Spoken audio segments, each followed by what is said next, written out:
Previously on the High Risk Wrestling Podcast, Nikki Cross. Now y'all know me, I'm not the biggest fan of Alexa Bliss. Fine on the mic, great control, great character work, not good in the ring. Nikki Cross is fine. In no just world, in no unknown and known universe would Alexa Bliss and Nikki Cross ever defeat.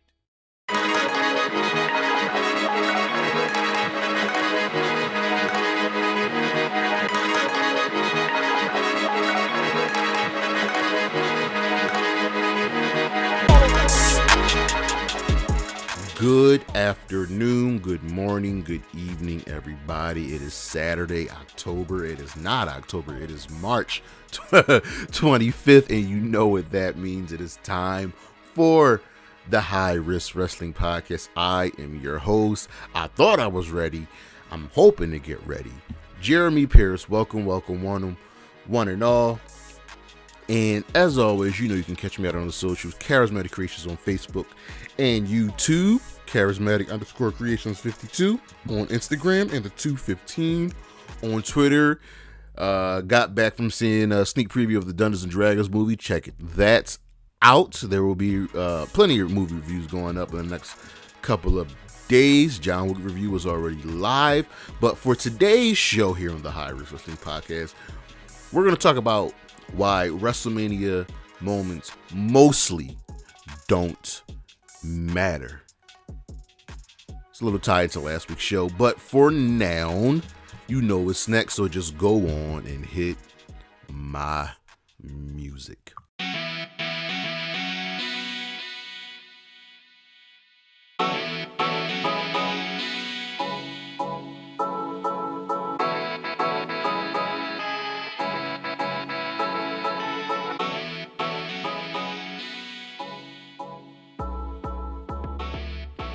I will not be before you very long today, so let's just dive into the news. If you've been watching Raw, SmackDown, you've noticed a lack of Bray Wyatt, a lack of Bobby Lashley. Well, it looks like Bray Wyatt will be off the card and Bobby Lashley will be getting a new match. Bray Wyatt, once again, is dealing with an unrelated health issue. Now, I wish him the best, but Bray versus Bobby just never, ever made sense.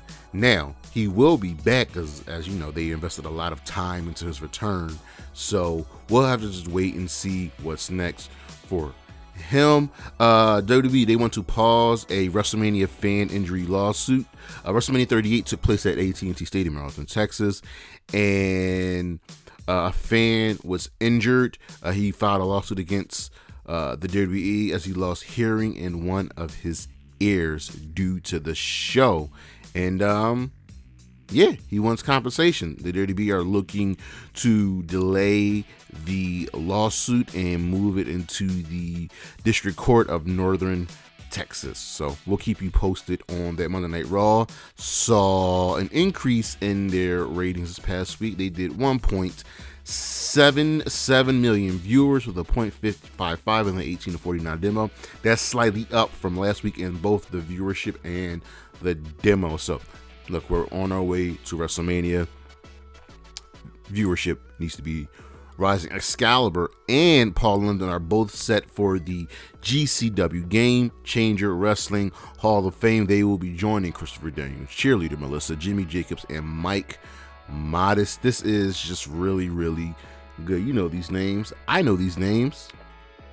Let's go. You know, Paul London, he sparked the famous "Please Don't Die" chant during his match against Michael Shane at Ring of Honor Unscripted. Dynamite this past week saw a nice size boost in ratings. They did 954,000 viewers with a 0.33 in the 18 to 49 demo. Now, I think part of this has to do with the dream match, which we'll go over a little bit later. We know Mercedes Moné's next IWGP Women's Championship defense, that she will be defending the championship against AZM and Hazuki at New Japan. Sakura Genesis also in their car. Zack Sabre Jr. will be defending his championship. David Finlay and Kenta and El Phantasmo will be in action. Okada will be defending the IWGP Heavyweight Championship against Sanada. AEW looks like they made just under $100,000 with their House Rules event and ticket sales. Not bad. This was their first time testing out a AEW house show, and well, more will be on the horizon. In some crappy news for Impact Wrestling, Josh Alexander has torn his triceps, and he immediately had to relinquish the Impact World Championship. It sucks. He was supposed to be defending the championship at Rebellion, so we will be getting a new champion when Steve Maclin and Kushida face each other for the interim championship. Not interim championship, for the vacant championship. I'm sorry. Josh is the longest reigning Impact World Champion, and it sucks that his reign had to end like this. Injuries happen. It sucks. Kairi Sane, you know her, I know her, I love her, is a free agent. She can go anywhere she likes, whether that's to stay in Japan, whether it's to go to the US. And SmackDown saw a nice little viewership this past week with a 2.12 million viewership and a 0.53 and the 18 to 49 demo. That's pretty much the same as last week. And if you've been living under a rock, CM Punk posted something on Instagram in his Instagram story in a rant, and this man is slowly starting to go away. He'd essentially talked about how his feud with Moxley was supposed to be like Rocky 3, and he didn't want to compromise his health to come back for the squash match. If you guys haven't seen Rocky 3, essentially the Rocky 3 is Rocky faces Clubber Lang, Mr. T, and gets absolutely destroyed. So then he goes and trains, gets better, and then faces Mr. T again. That's what was supposed to happen with Punk. Gets squashed by Mox, trains, gets better, and then defeats him at, All Out, I believe.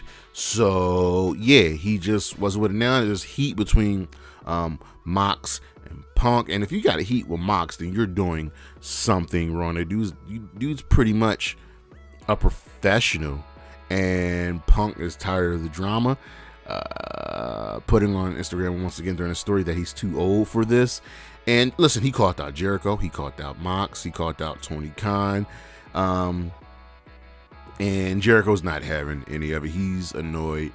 And look, the Punk considered legal action after the All Out Brawl Out, but he didn't.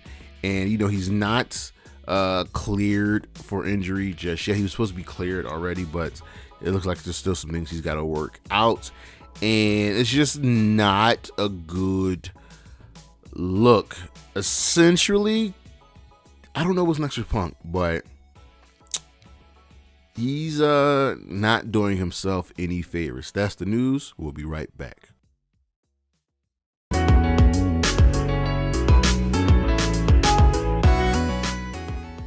We had ourselves a nice little week in wrestling. Impact held there was a Sacrifice pay-per-view. So let's just dive into Monday Night Raw, or as I like to call it, as the Bloodline. In terms, we open up with Sami and KO, and they won tag team title shots at WrestleMania. The Usos come out, they draw a little bit, and they finally accept. They didn't consult the wise man, nor did they consult Roman Reigns. They then brawl, but they escape, get away from KO and Sami right as Roman Reigns arrives, and then Jay and Roman, they're gaslighting each other now. Roman tries to, reel Jay back in, thanking him for joining the Bloodline, tells him that he loves him, and Jay saying, he blames someone for keeping him apart, for making him do the things that he did and making him angry, and then he says it was Sami Zayn. So we're getting there.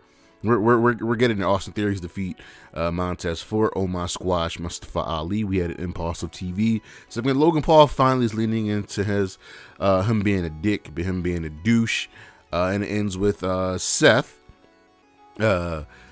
crashing impulsive TV messing with the sounds and everything, and then they brawl, and then Logan Paul punches Seth once again, laying him out. Dominic Mysterio defeated Johnny Gargano, and he'll go to SmackDown and get his match with Ray.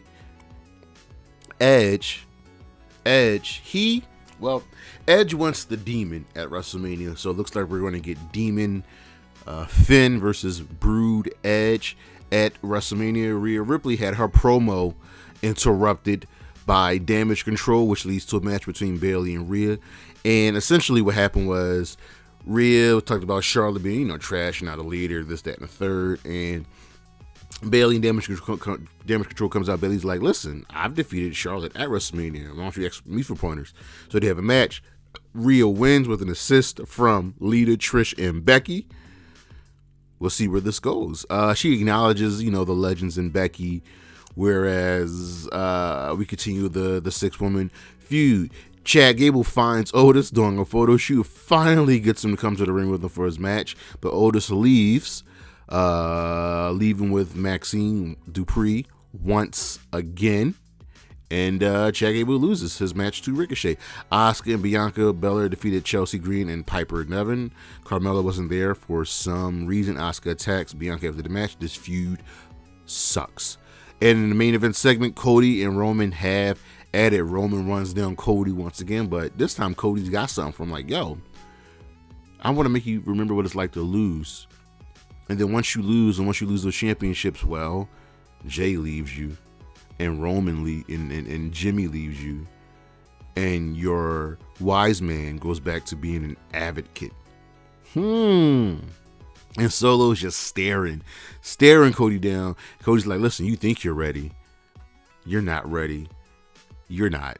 And they leave, and Solo has had enough, goes to give Cody a Samoan spike, but Cody gets the upper hand. That puts some heat on this feud. That right there, now that's delicious. Over on Dynamite, we have a mystery who attacked the Young Bucks. So the show opens up with the Young Bucks being loaded into the ambulance and taken away. Heyman Page goes with them, while Don Callis wants Kenny to stay and focus on this match later in the evening. Later, Kenny said he wanted to go check on the Young Bucks, but Don, listen, you have to focus on being a singles wrestler again. Orange Cassidy, Sting, and Darby Allin defeated the Butcher, the Blade, and Kip Sabian. I'm hoping Butcher Blade finally get a good push, man. I'm tired of them losing matches. Darby Allin is focused on Double or Nothing, coming for that World Championship along with the other pillars. The Guns defeated Top Flight, retaining the AEW World Tag Team Championship after the Kingdom gets involved. FTR comes out and challenges the Guns for the belt, saying that if they lose, they'll quit AEW. Hook defeats Stokely Hathaway in just a fun match, man. Stokely knows what he's doing, and it's good that he's going opposite somebody like Hook, who's all serious, but also knows how to have fun in wrestling. This was just great. This was just great for everybody. Adam Cole comes out, and he's talking about, he's going to get ready to have his next match back, his first match back, and Daniel Garcia challenges him. Comes out, says, listen, yo, I want you. I want the match.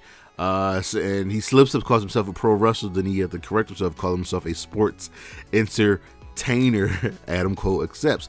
John Moxley defeated Stu Grayson. And listen, this feud between Mox of the Dark Order and the BCC, Hangman Page, it is not over. We had a QTV segment, which is fun. Listen, I enjoy QTV. I don't know what y'all want from them, but this feud between Powerhouse Hobbs and Wardlow is far from over. Tony Storm defeats Sky Blue, and it feels like Sky Blue is facing everybody in the Outcast every week and constantly losing. It's time to elevate Sky Blue to get her some wins. The Outcast try to attack her after the match, but Willow and Hijo come out to make the save. And where were they? Sometimes that's some of the things that annoys me. AEW sometimes does really stupid things to just tell the story. The Outcasts were all there. Tony, Saraya, and Ruby. But Sky Blue was out there by herself, and Willow and Hijo were just in the back. That doesn't make sense. The BCC, they attacked Stu Grayson backstage in the main event in our dream match. Kenny Omega defeats El Hijo del Vikingo, and just, oh my God, beautiful, beautiful, beautiful match. The BCC attacks Kenny after the match, and Hangman arrives in an ambulance to stop them. Don Callis fakes like he got hit by Hangman.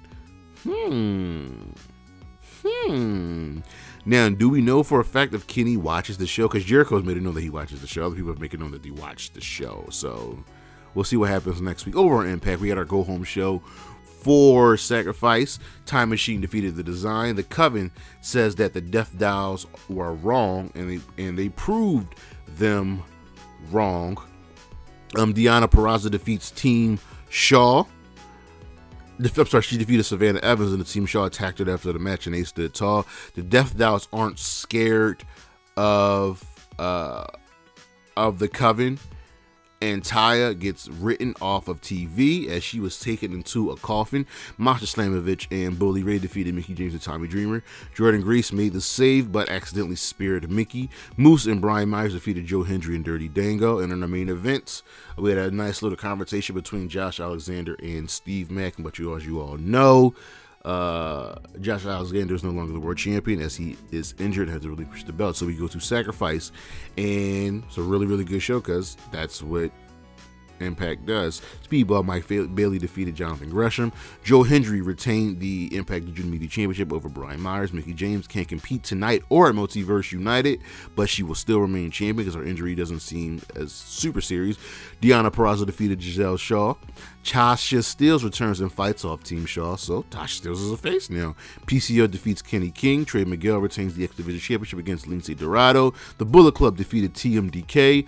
Bully Ray defeats Tommy Dreamer, but Scott D'Amore gets the last laugh, hitting one of Tommy Dreamer's men with a Canadian destroyer. And Time Machine in the main event defeats Steve Maclin, Rich Swann, and Frankie Kazarian. Over on Ring of Honor, Mark Briscoe defeats Tony Nese. AR Fox, Blake Christian, and Grand Metalik. Well, Metalik defeats the Trustbusters. Sky Blue defeated Lady Frost. Roosh and Jalisco squash a tag team. We had a sit-down interview between Eddie Kingston and Claudio, and we're playing upon all the history from them in Ring of Honor, from them in Chikara, and Eddie will finally get his championship match. Matt Taven defeats Darius Martin with an assist from Maria Bennett. Brian Cage defeats Tony Deppen. The Embassy attacked after the match until AR Fox and his crew came and make the save for Tony Deppen. Shane Taylor defeated Silas Young in a nice hard-hitting match. Billy Starks, another young female prodigy in wrestling, defeated Miranda Elise. And in the main event, Aussie Opens defeats Christopher Daniels. But apparently there was a Samoa Joe Open Challenge. Joe squashes Cheeseburger and just goes to beat him up until Mark Briscoe comes out to make the save. Over on SmackDown, the Usos finally strike back. Cody Rhodes defeats Ludwig Kaiser. He tells Solo Heyman that he's ready and he isn't afraid of the bloodline. Charlotte Flair says Charlotte Flair things, leaned a little bit into the heel. His persona LA Knight defeats Rey Mysterio after Dominic Mysterio gets involved. Dom challenges his dad one more time. Rey declines, so Dom decides to run down his mom and sister who are in the front row, and he just rips them apart. Rey comes back, punches Dom, and accepts the match. So we finally got this going on. It was great to see Rey finally put his son into his place. Shotzi Blackheart and Ty defeated Lacey Evans and Zaya Lee to qualify for the WrestleMania showcase match. Liv and Raquel Rodriguez, who are also in the match, were there at ringside to squabble. And then Ronda Shayna came out and just said, like, yo, we're in the match. We don't have to qualify. Nothing makes sense. Why is it that the women have to qualify for the match, but the men don't? It's just weird. Sheamus and Drew McIntyre jaw at each other during the contract signing. Gunther says the match is stupid, and why can't he lose the championship if he doesn't get pinned? He'll say he'll do whatever he needs to win. How is Gunther a heel? He tells you the rules, he tells you like it is, and it's just honest. I don't get it. Gunther defeats Butch, and then Drew laid him out with a Claymore. In the main event segment, we had a KO show. It ends with the Usos getting the upper hand, hitting, I believe, the 1D on Sammy, and KO running them off. No Rampage tonight, as will be coming on tonight. Well, no Rampage last night, as will be coming on tonight after college basketball. So that'll be moved to next week, our matches of the week. And our matches of the week from Dynamite: Jon Moxley versus Stu Grayson. Also from Dynamite: Kenny Omega versus El Hijo del Vikingo. From Impact: Time Machine versus the Design. From Sacrifice: Mike Bailey versus Jonathan Gresham. Deonna Purrazzo versus Gisele Shaw. Time Machine versus Steve Maclin, Frankie Kazarian, and Rich Swann. From Ring of Honor: Aussie Open versus Matt Sydal and Christopher Daniels. These were all great matches. Once again, nothing from the WWE this week, and it just feels a little weird. I mean, once again, we had no Bray Wyatt, we had no Bobby Lashley, but AEW and Impact are just putting on great, shows. And our star of the week, I have to give it to El Hijo del Vikingo. We got our dream match. This kid is amazing, y'all. If you haven't seen him, if you haven't heard of him, go check him out. Go check out this match against Kenny Omega, and he'll be taking on Commander at Super Card of Honor. That's the weekend review, and we'll be right back.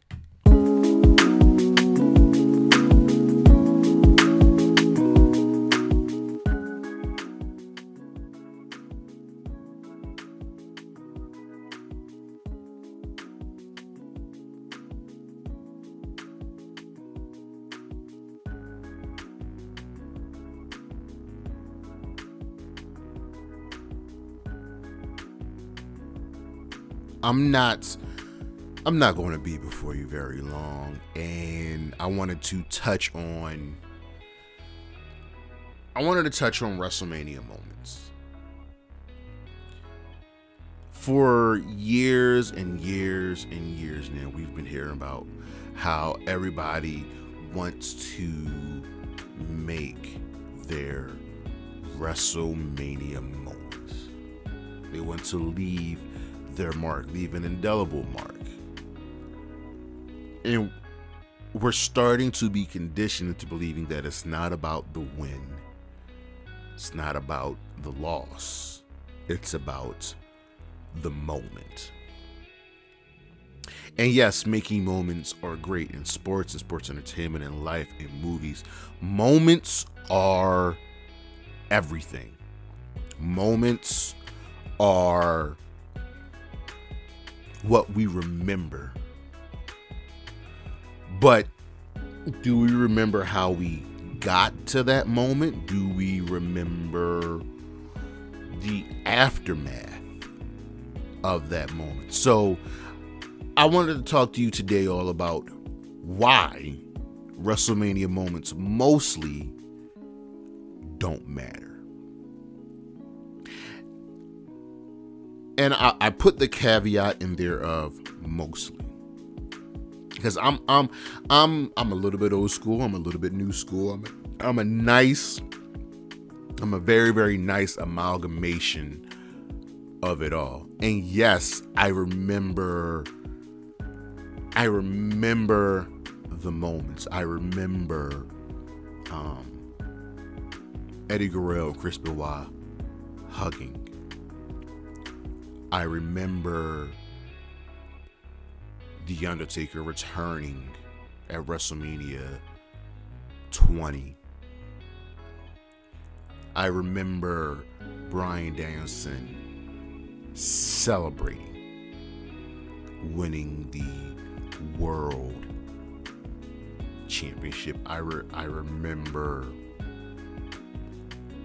Kofi Kingston celebrating his lone WWE Championship victory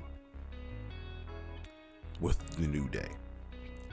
Those are moments. Those are moments that we remember, that we cherish. But then you have moments that, do they really, really mean anything? Do they...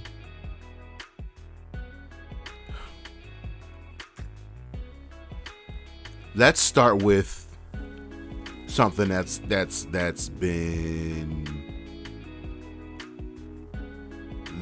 on my mind for WrestleMania.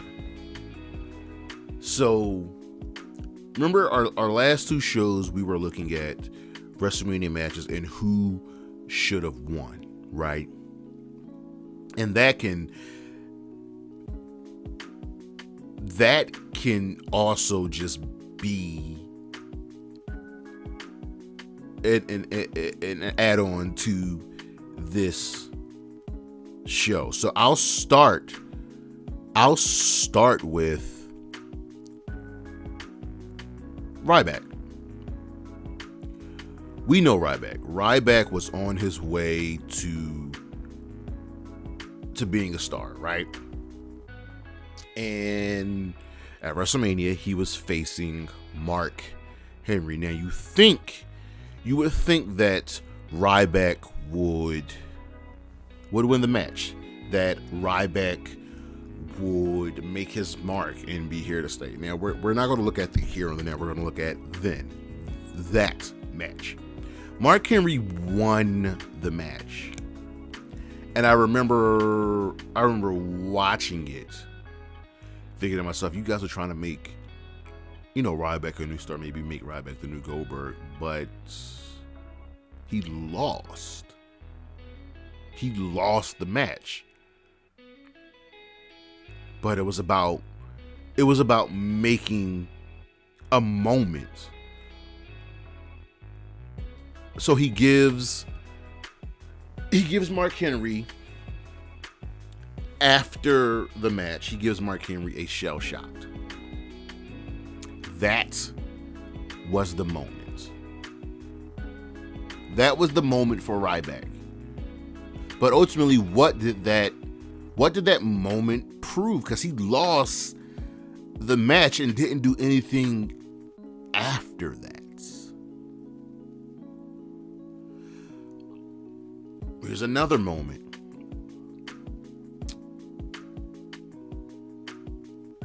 Booker T, Boogeyman, and Booker T lost that match. We talked about that. But Boogeyman kissing Charmel the Worms. That was the moment. That's what we were supposed to remember about that match. Not the fact that the Boogeyman defeated Booker T at WrestleMania. But again, it's about the moment. Here's a moment in a match that has stakes. See, when you sprinkle in the moments to accentuate the match, the moments will matter more. So, believe it was the first match between Shawn Michaels and The Undertaker at WrestleMania. The moment is The Undertaker going for a tope and overshooting Michaels, and Michaels pulls the cameraman, who was, I believe, Sim Snuka, in the way. Cameraman was supposed to catch Taker, he didn't. That could have ended tragically. That's the moment. It was part of a larger story that HBK would do whatever he could to defeat The Undertaker. Let's go to Sting versus Triple H. Sting just wrestled this past week on Dynamite. Looked great because, he's fucking Sting. But his match versus Triple H wasn't even a match. It was about the moment. What moment? The arrival of DX, the arrival of the NWO. DX helping Triple H and the NWO helping Sting. That's supposed to be important. But why would the NWO help Sting? They're enemies. They are blood enemies, rivals. But it was meant to finally get DX and the NWO in the ring with each other for the first time ever. That was supposed to be the moment, but the moment didn't matter because made Sting not matter. Every week now on the road to WrestleMania, you hear Michael Cole talking about getting your WrestleMania moments. But there are better moments that help accentuate the story. Y'all remember HBK WrestleMania 12 coming in from the gliders at the Arrowhead Pond, just sliding down to the ring, or WrestleMania 17 when Linda McMahon got out of that wheelchair. See, those are moments. Those are moments that have meaning. It's another moment. This moment accentuated the match. Match didn't even start yet, but seeing The Rock and Hulk Hogan face off against each other, beautiful. There's your moments. Because if you turn the sound off, the match isn't great, but the crowd it elevated that match, and they elevated that moment. See, moments matter when the story matters. This past week on SmackDown, Rey Mysterio finally gave in and punched his son, Dominic Mysterio. Dom's been trying to get this match with his father for weeks now, and has been taunting him, pushing him ever so close to the edge, and Rey finally gave in after Dom went at his mom and his sister, and then Rey punched him. That's a moment that when you tell the story means something. We all know what the greatest wrestling promo package is in history. It's My Way or the Highway, Rock, Stone Cold, WrestleMania 17. Everything leading up to that match, beautiful. Them singing to each other, them toasting each other with beer, them doing each other's finishers on each other. That led up to WrestleMania 17. Beautiful, beautiful moments. But what do we remember about that match? Stone Cold and Vince McMahon teaming up. Yeah. So did that moment mean something? That two blood rivals finally teamed up to take out The Rock? Because just to let you all know, that heel turn for Stone Cold didn't last long. He had a much better heel turn when he was a part of the two-man power trip. So we can have our WrestleMania moments, but they have to mean something. Edge spearing McFoley through that burning table. That's a great moment. You know why I say a great moment? Because the story called for it. You know, it was a crappy moment. Charlotte tapping out Asuka, ending her undefeated streak. What? Because that moment is garbage because Asuka didn't benefit from it. The beauty about moments in professional wrestling is they really should benefit everybody. Somebody can't be on just the straight losing end.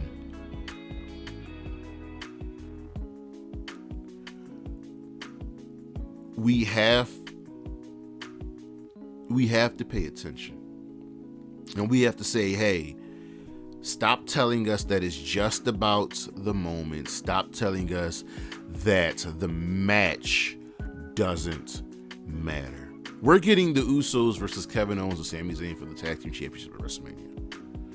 And this feud involving the Bloodline, involving Cody Rhodes, Sammy, KO, there are moments all sprinkled throughout. And we just had one 2 weeks ago with Sammy and KO finally coming back together. That moment will lead to another beautiful moment of, if they defeat the Usos for the Tag Team Championships. I can go on and on and on. WrestleMania 15, one of the worst WrestleManias in history. Remember Big Boss Man being hung from the Hell in a Cell? Moments. It's the moment we're supposed to remember. And yet, we remember it, but we don't remember because it was good.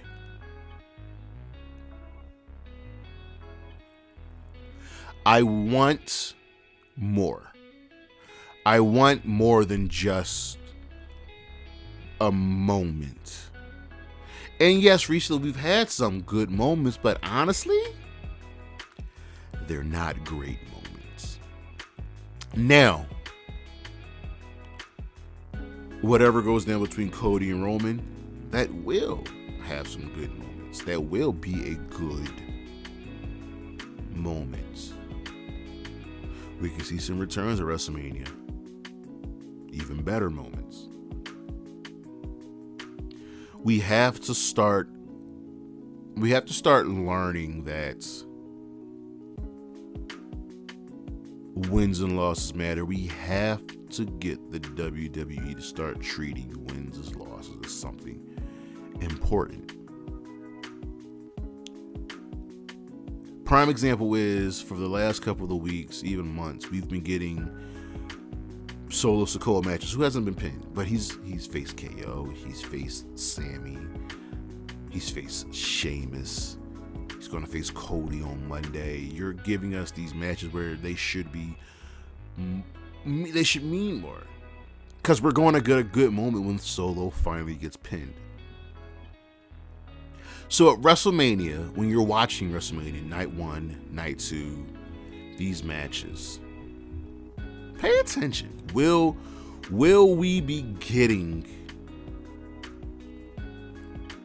more beneficial matches, or will we be getting just moments? Y'all let me know. But thank you for watching. Thank you for listening. I greatly, greatly, greatly appreciate it.